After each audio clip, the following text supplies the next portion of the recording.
하나님의 말씀을 보도록 하겠습니다. 잠언 15장 16절에서 19절 말씀입니다.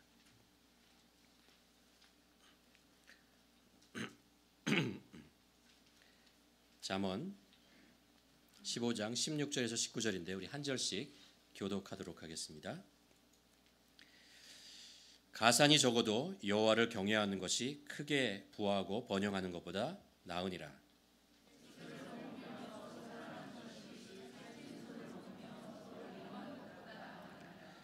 분을 쉽게 내는 자는 다툼을 일으켜도 노하기를 더디하는 자는 시비를 그치게 하느니라. 게으른 자의 길은 가시 정직한 자의 길은 대로로다. 아멘.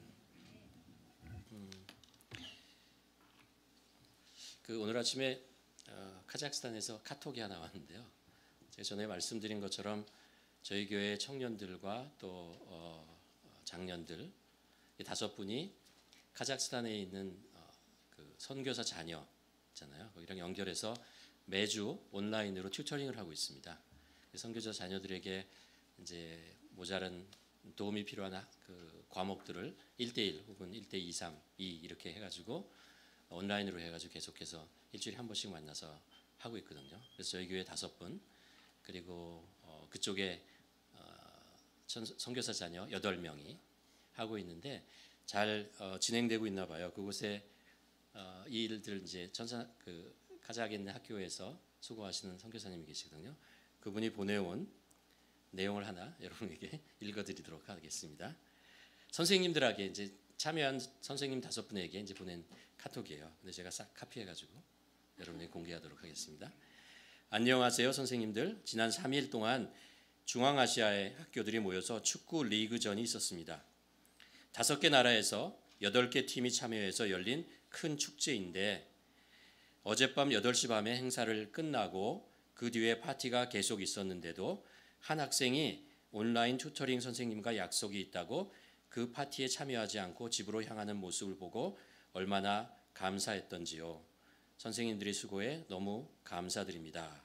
하면서 꼭 기회가 되어서 도우신 학생들과 직접 만나고 서로 천산학교에 방문하실 수 있기를 소망합니다. 이렇게 글을 보내왔습니다. 많은 5분이 정말 귀하게 섬기고 또 그곳에 있는 이곳에 있는 학생들이 가지지 못하는 그 교육 환경들이 있잖아요. 그것들을 이렇게 도움을 주고 있는 일이 있어서 너무나 감사합니다. 계속해서 이제 1년 동안 이 선생님들이 커미트먼트 하셨거든요. 계속해서 진행될 수 있도록 여러분 기도해 주시기를 바랍니다. 오늘 말씀으로 이제 들어가도록 하겠습니다.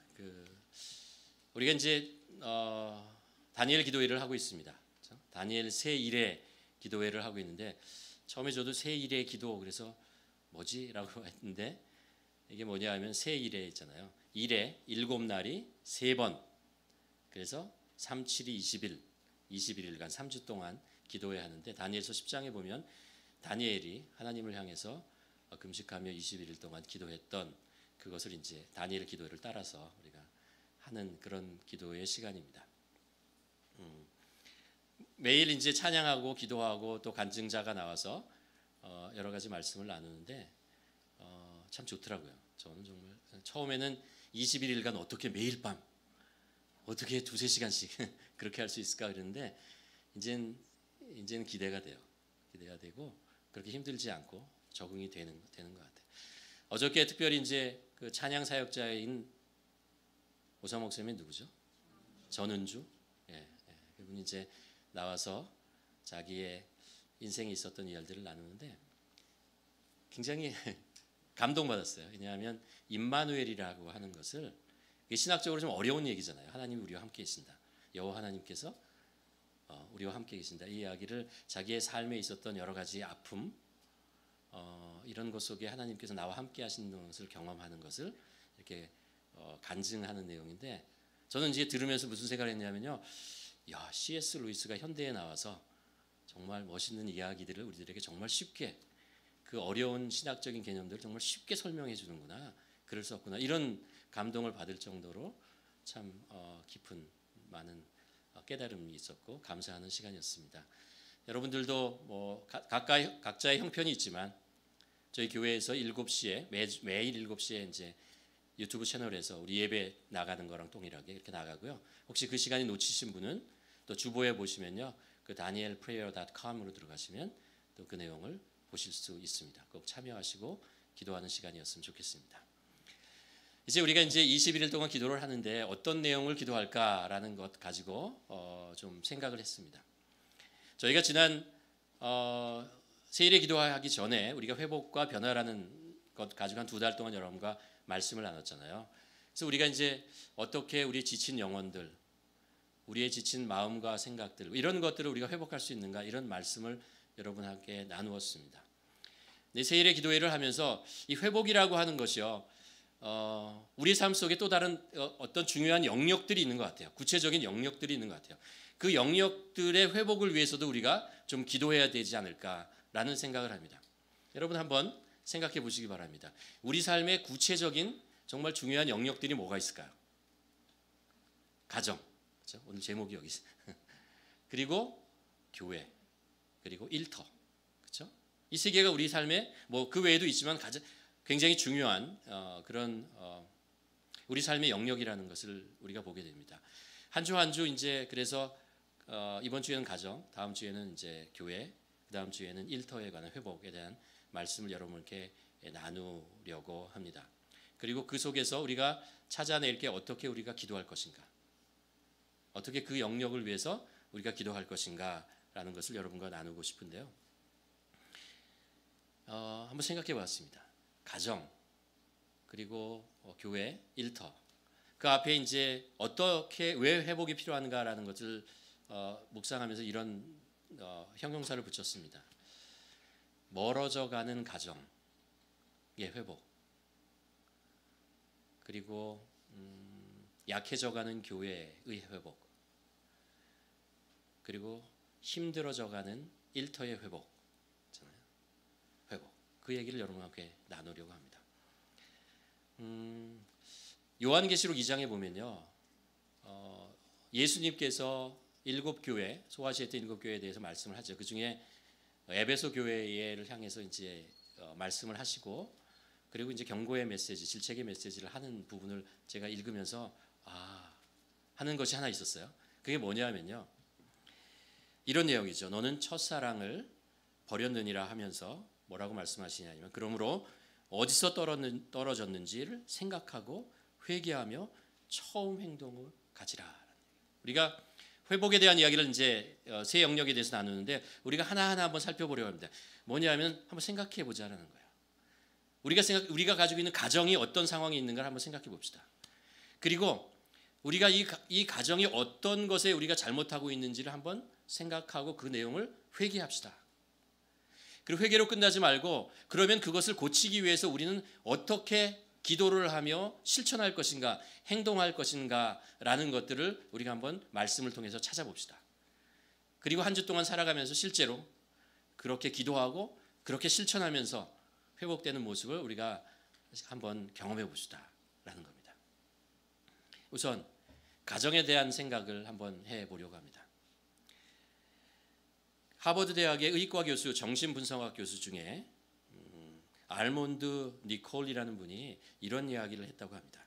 앞으로 새 사회에 의미 있는 돌봄의 관계가, 의미 있는 돌봄의 관계 있잖아요, 파괴되는 현상이 발생할 것이다. 특별히 이런 현상이 가족 내에서 급속도로 널리 확산되고 있기 때문에 정신질환의 발생이 증가하며 병원의 병동을 95%가 정신질환자가 차지하게 될 것이다. 이런 이야기를 했어요.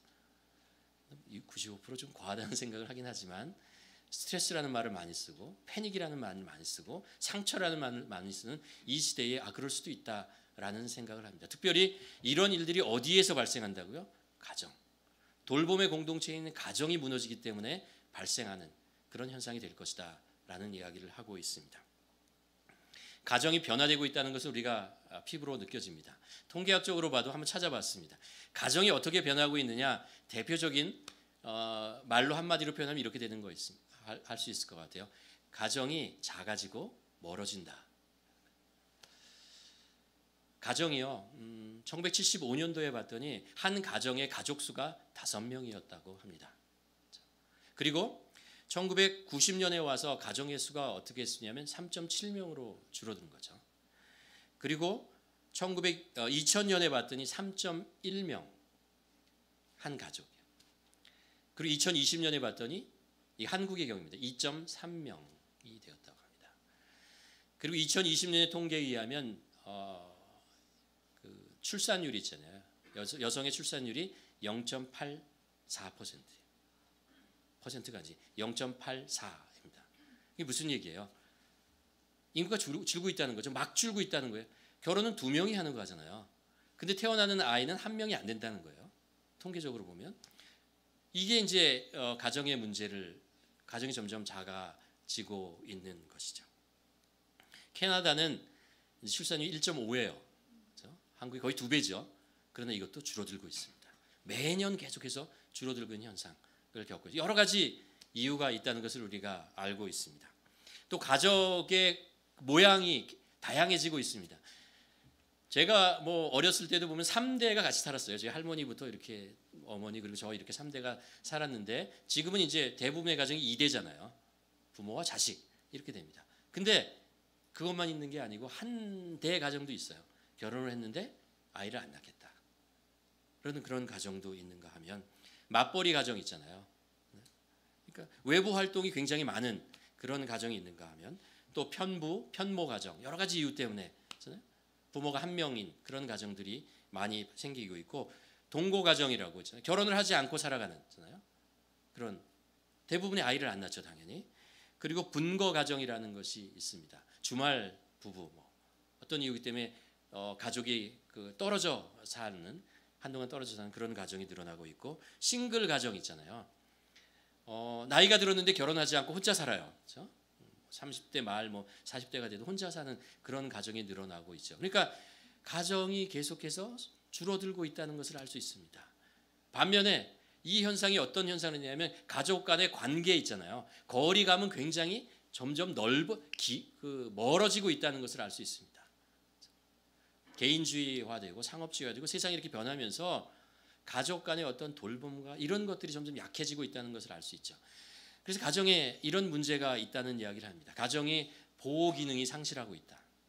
자녀들을 보호하고 부모들을 보호하고 서로 보호하고 이런 현상, 이런 것들이 점점 약해지고 있다는 것입니다.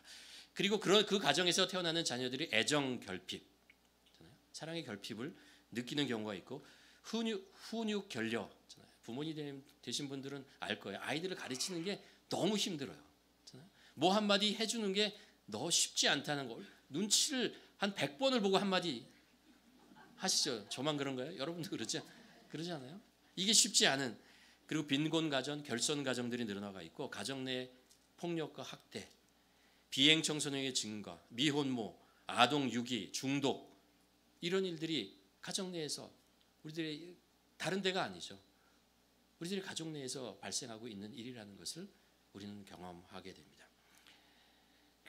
그러니까 가정 규모는 작아지는데 가족 간의 관계는 점점 멀어지고 소원해지는 그런 현상.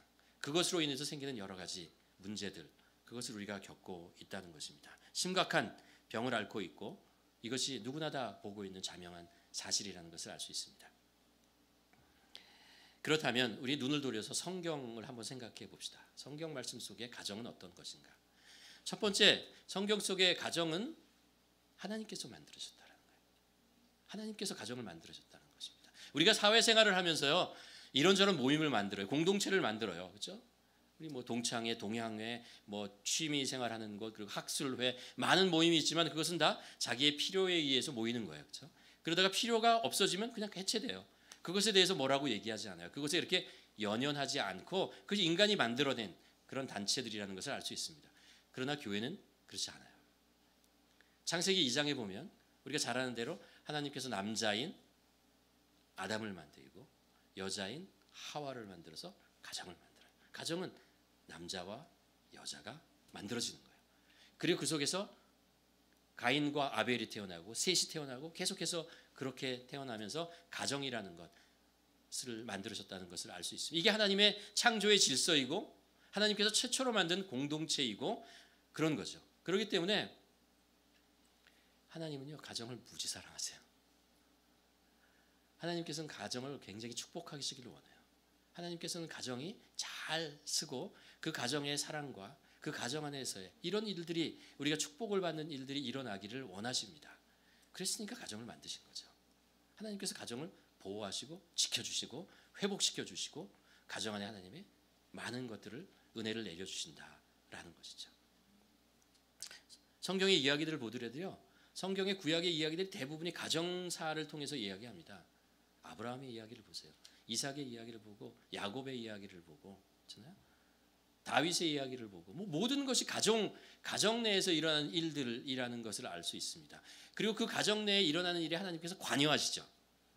그렇죠? 관여하시고 그것을 회복시키고 지켜가시려고 하나님께서 능력을 나타내시고 사랑을 나타내신다는 것을 우리가 알 수 있습니다.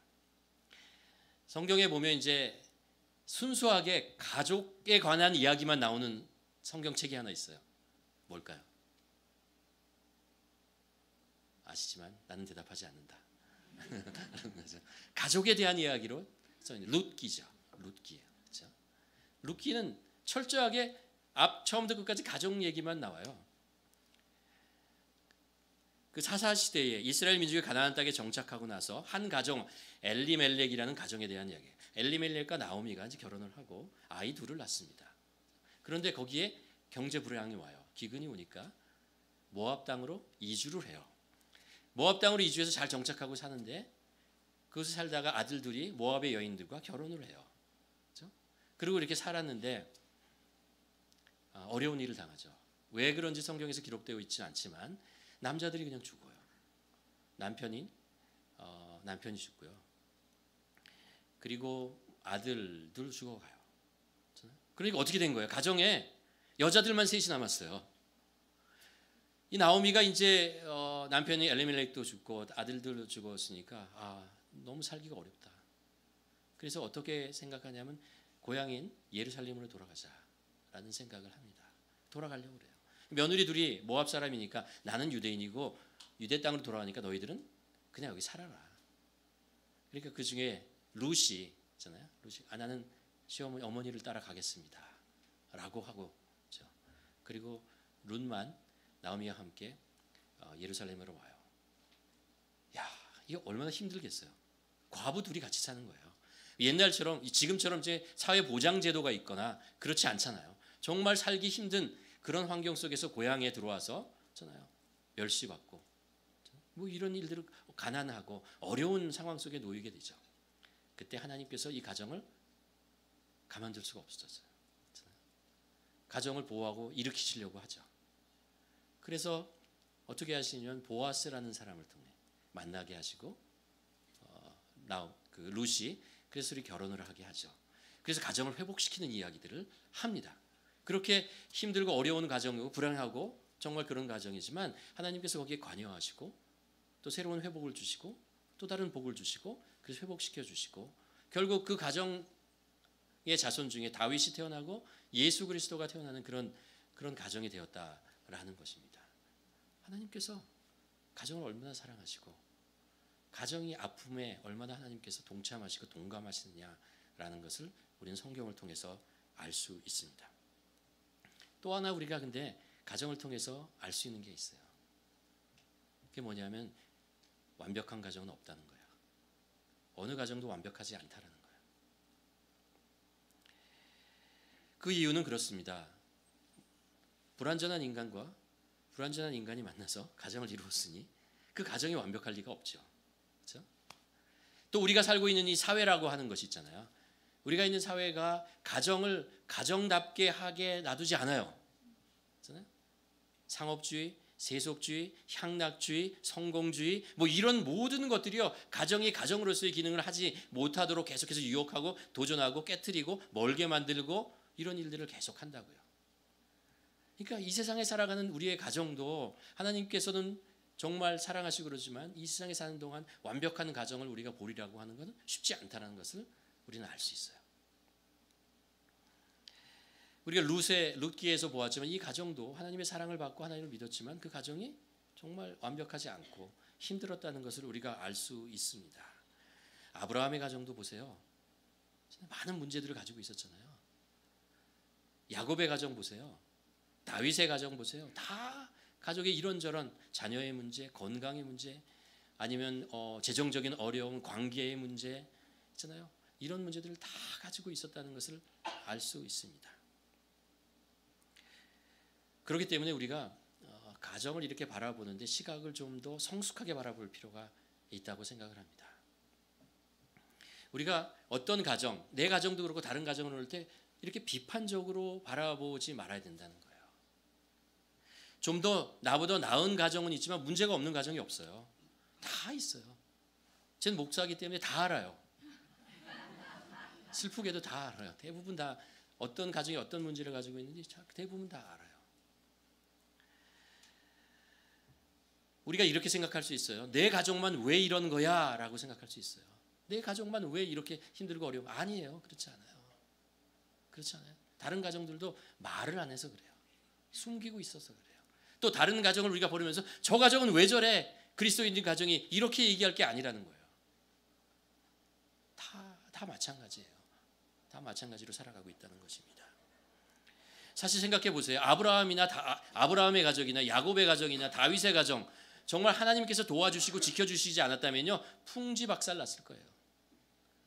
성경에 존재하지도 못할 그런 가정이 되고 말았을 거예요.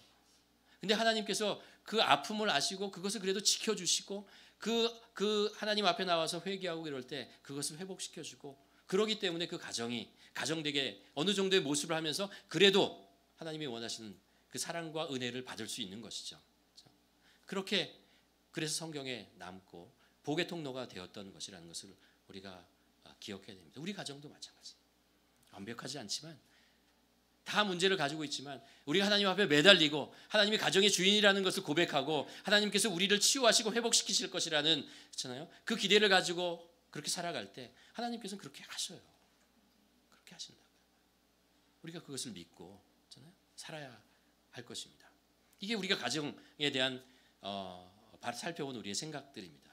두 번째로, 그렇다면 가정에 대해서 우리가 생각하는 것에 대해서 무엇을 회개해야 되는가? 우리 자신 한번 돌아보면서 생각해 볼 필요가 있습니다. 오늘 잠언 15장 말씀을 한번 보도록 하겠습니다. 16절 17절 말씀 우리 다시 한번 함께 봉독하도록 하겠습니다. 시작. 가산이 적어도 여호와를 경외하는 것이 크게 부하고 번뇌하는 것보다 나으니라. 채소를 먹으며 서로 사랑하는 것이 살찐 소를 먹으며 서로 미워하는 것보다 나으니라. 이 잠언의 그 지혜자가 그런 이야기를 하는 거죠. 가산을 늘리는 거 좋아요. 근데 어떤 결과를 낼 수 있다고요?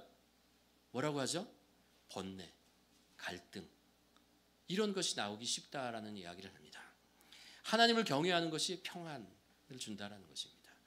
살찐 소를 먹는 거 좋죠. 그러다 어떤 문제를 하냐? 미움을 만든다. 가족 내에 서로 미워하게 하는 그런 일들을 만든다는 거죠. 욕심을 버리면 서로에게 사랑이 난다.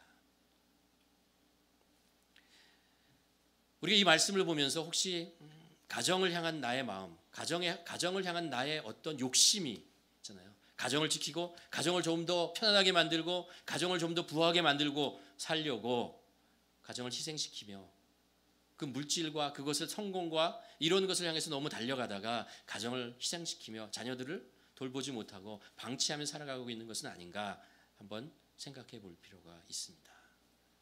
물질 필요합니다. 누가 몰라요. 그렇죠? 필요합니다. 그러니까 예수님께서도 기도할 때 일용할 양식을 위해서 기도하라 라고 말씀하시는 것이죠. 그러나 그럼에도 불구하고 이 물질과 가족을 바꿀 수는 없어요. 그러면 안 돼요.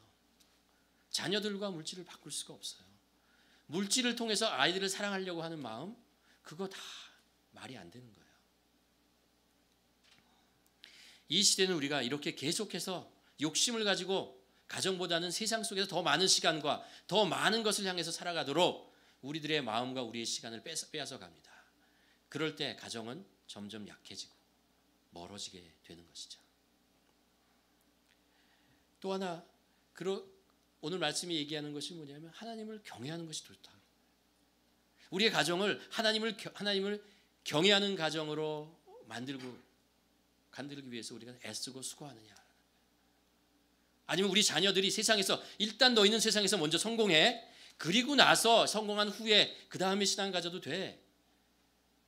이렇게 얘기하시냐고요. 그게 될 것 같으세요? 안 돼요. 하늘의 별 따기예요. 불가능하다고 얘기할 수는 없지만 정말 어려워요. 우리가 안 돌아와요, 애들이. 성공하고 나면요 안 돌아와요. 왜요? 물질 맛을 보았기 때문에 안 돌아와요. 그리스도인의 삶이라는 부족하게 사는 거예요. 그리고 더 다른 가치를 향해서 살아가는 건데, 이 세상이라는 것이 물질과 성공에 한번 빠지면요 이게 돌아오기 어려워요.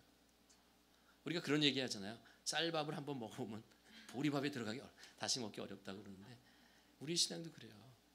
이게 안 된다고요. 여러분도 세상 생활 해봤죠. 저도 세상에서 15년 동안 회사 생활하고 그랬어요. 한국에서 생활하고 여기서 생활하고. 근데 그거 신앙보다 세상에서 성공하는 것 아니에요. 더 좋지 않아요. 별거 아니에요. 별거 아니에요.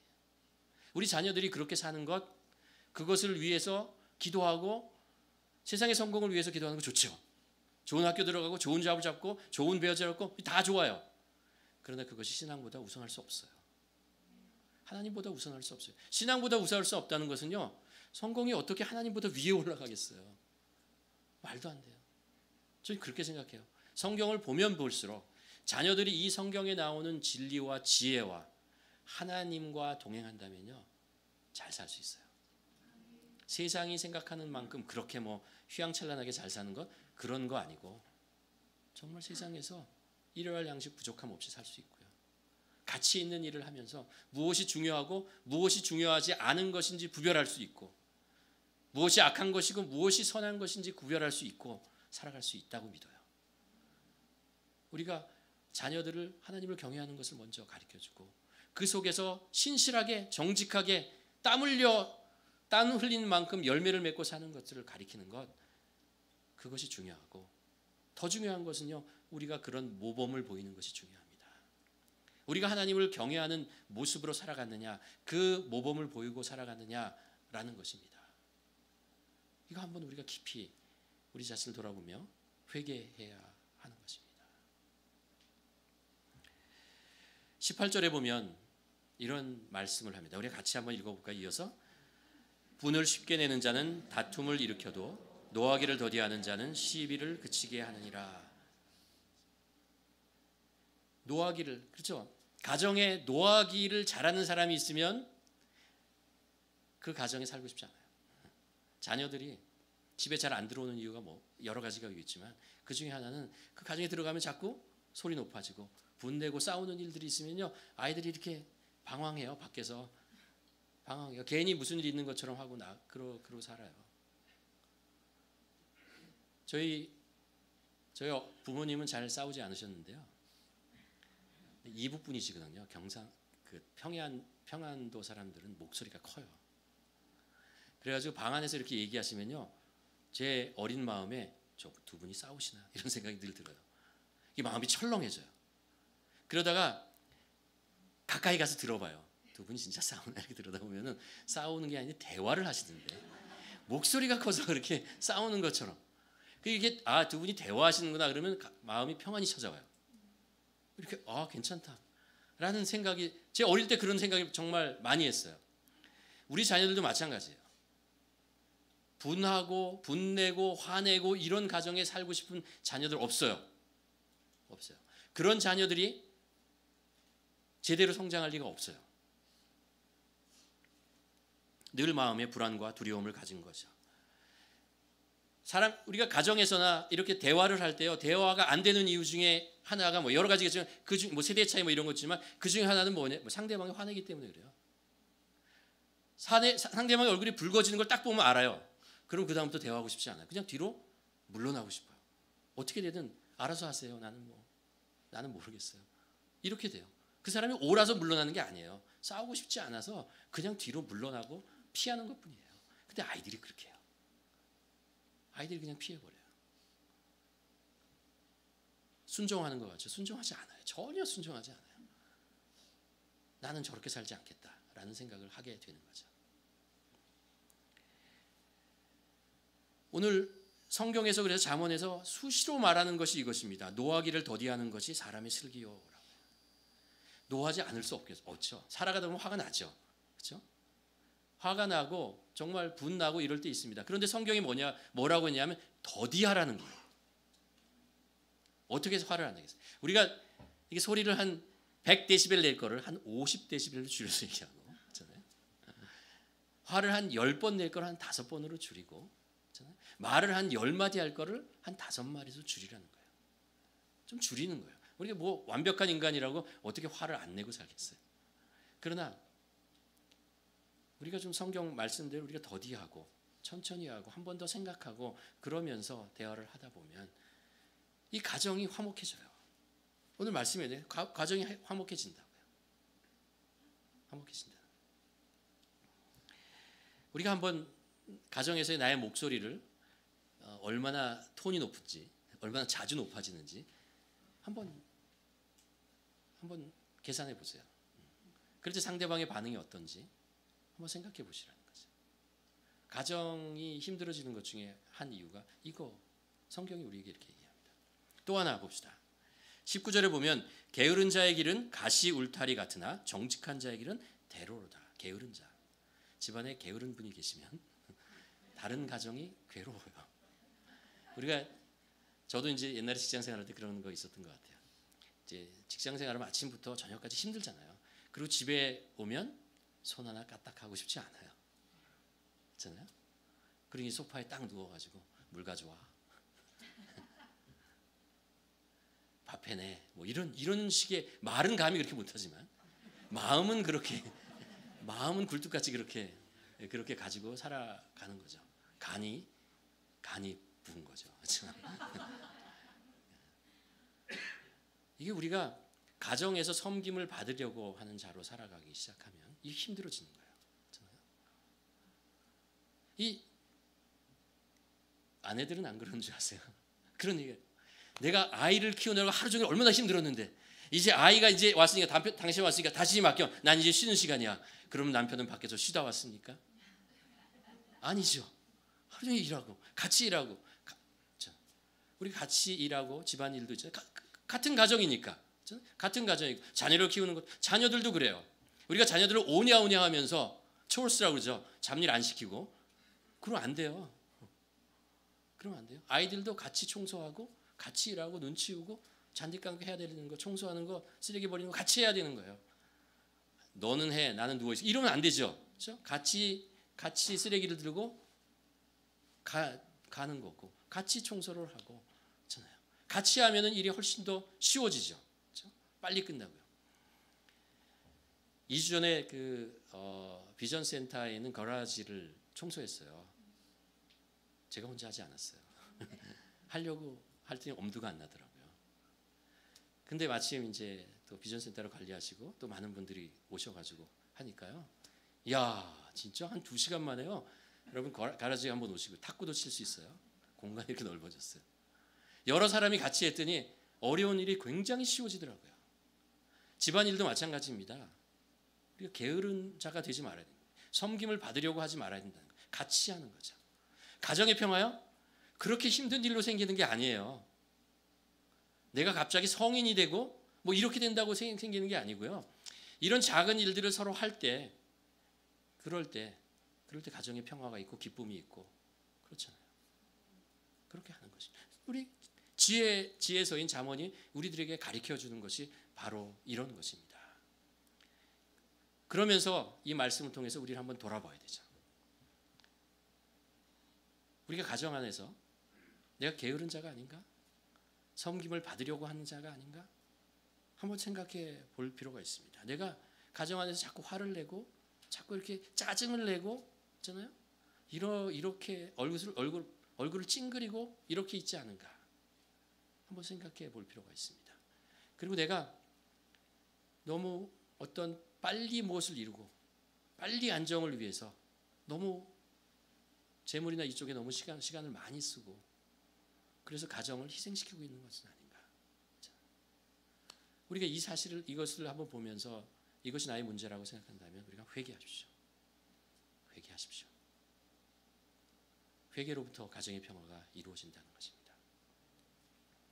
세 번째로 우리가 그러면 어떻게 행동할 것인가 하는 거죠.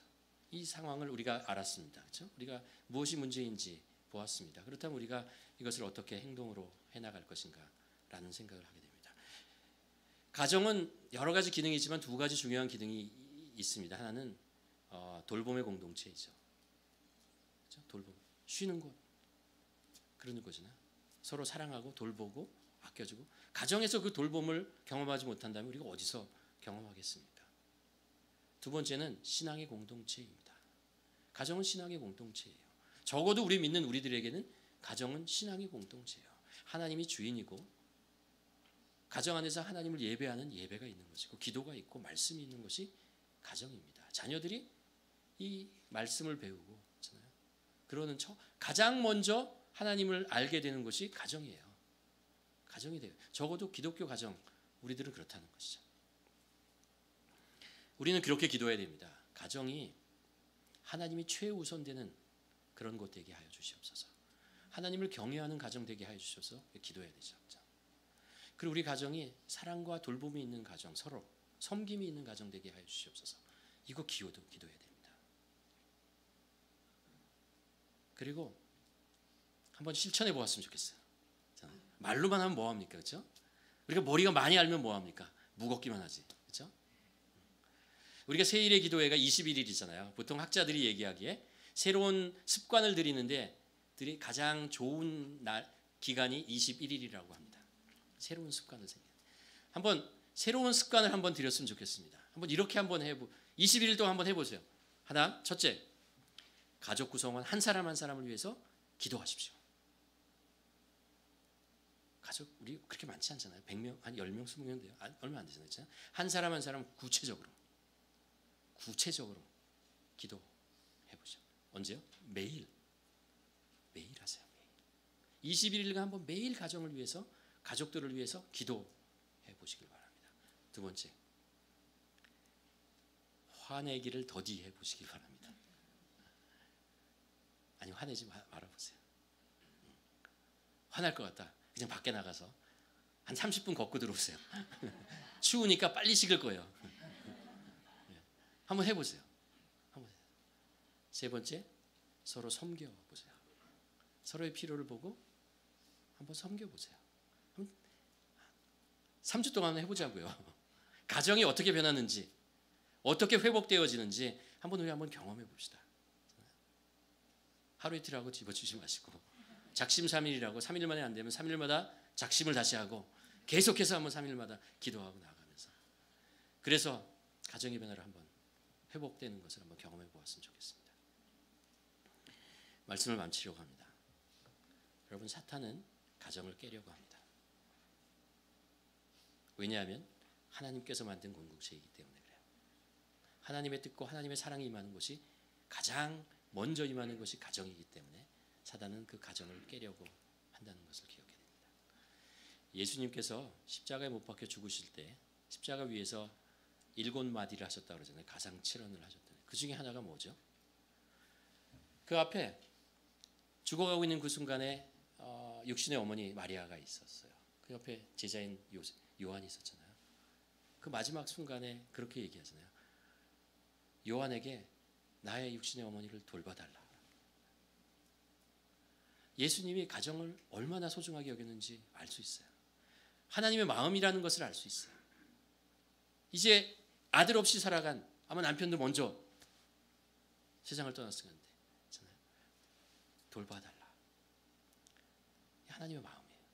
가정이 완전하지 못한 가정이지만 그 가정에 하나님의 사랑과 하나님의 회복과 치유와 이런 것이 임하신 그게 하나님의 뜻입니다.